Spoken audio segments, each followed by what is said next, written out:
Hey Zach, Peter Spencer here. I had a question about the Canon D by Pachelbel, and you asked me to send you a video. So rather than showing you me on the guitar with the problem, I think it'd be easier to show you the music. So I'm going to move over here to page 2, and we're looking at section 5, and it's the video 5 in Alan's lesson plan. And if we go down to measure 39 and 40 is where my question is. This starts with the F with the first finger and D with the second finger. And then as we get over, the F is supposed to play for all 4 measures, obviously, it's a whole note. But then up here, we show that we move into a bar. And I'll move in a little closer so you can see that better. It looks like we cover all 6 strings with barring the first fret.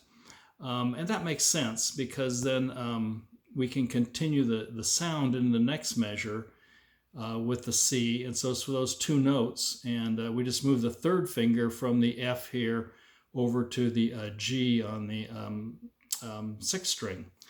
The question is, in the video, Alan doesn't show, the music that he has does not show this bar here, and what he talks about doing is jumping the 3rd and the 1st finger at the same time. He moves the 3rd finger over to the G, and then the 1st finger, he doesn't bar it here. He lifts it up and moves it over to here. And he talks about doing it a real quick jump.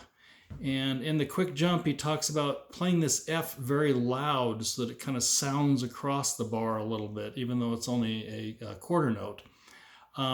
But to continue the sound, if you have a bar and the C is played here, you can let it ring through till you play it again in the next measure, and that seems to be would cross over better than jumping the 2 fingers. It's a little confusing the way Alan does it, and whether you do the bar or not, the bar makes sense to me to continue this over.